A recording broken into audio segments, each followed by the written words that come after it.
Thank you, Mr. Speaker. It's good to see you, sir. And also, I want to thank the gentleman for Louisiana for his help.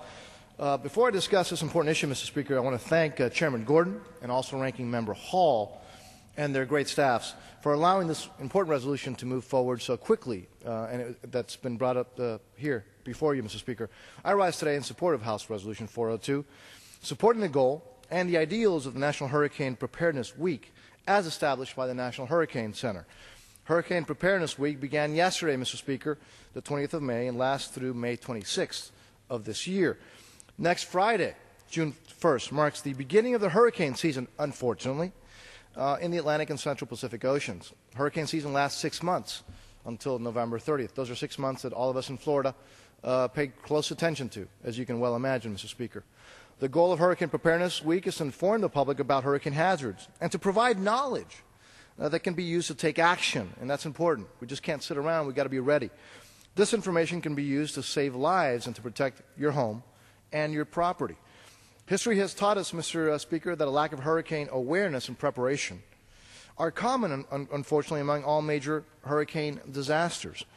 But by knowing your vulnerability and what actions you as an individual and as a family can take, you can reduce the effects of a hurricane disaster.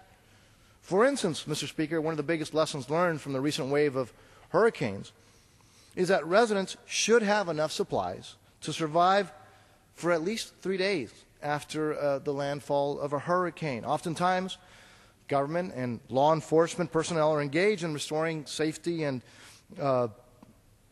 calming the situation and trying to reach people after a landfall of a hurricane. Ideally, residents should have enough food, water, supplies to at least last them 3 days until the authorities can actually get there, Mr. Speaker, and lend a hand. Millions of Americans face great risk from tropical storms or hurricane because more than 50%, as the gentleman from Louisiana just said, of Americans live along the coast, and millions of tourists visit the oceans and the coasts each year. The statistics associated with the hurricanes, well, are frankly staggering. An average of 11 tropical storms develop each year over the Atlantic Ocean, the Caribbean Sea, and the Gulf of Mexico. 6 of those storms will probably become hurricanes. The 2005 Atlantic hurricane season was the busiest on record. We all remember that, including 28 named storms, 15 hurricanes, in which 7 were of a Category 3 or higher, which are obviously killer storms. And as a coastal state, we Floridians are keenly aware of Mother Nature's wrath and fury, especially when it comes to hurricanes. In just 2 short years, Mr. Speaker, 8 hurricanes have made landfall in Florida from 2004 to 2005.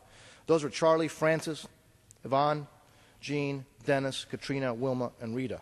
And we've heard and read and had to deal with the consequences of those storms. As we have learned in the past few years, Mr. Speaker, hurricanes pose serious threats to our country.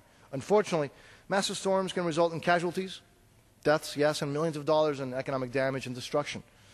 During hurricanes, homes, businesses, and other buildings can be damaged by heavy rain, by strong winds, and by storm surge, by water. Homes can be flooded. Tornadoes can be spun off from the hurricane center, and oftentimes power can be wiped out for days or even weeks, and sometimes even longer. Experts at NOAA's National Hurricane Center in the National Weather Service agree that it is critical to do a few things. Number one, to determine if you live in a hurricane-prone area. Most of Florida does. Know your home's vulnerabilities to storm surge, flooding, wind, and develop a written family disaster plan based on this knowledge. Once you determine your vulnerability to a hurricane, the National Hurricane Center recommends that people in hurricane-prone areas, such as Florida, assemble a disaster supply kit before the hurricane season begins. In other words, now. Be ready now. Don't wait till the storm is already on its way here.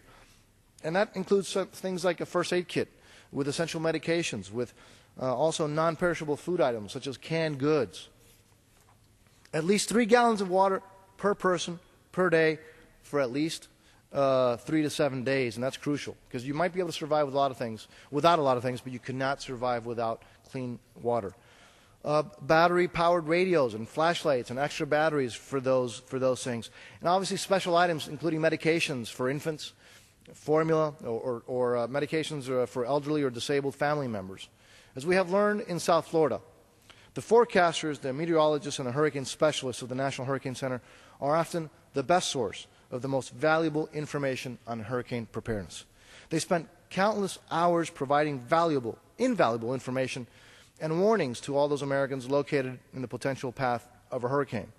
And millions of Americans have come to rely on their steady advice and counsel.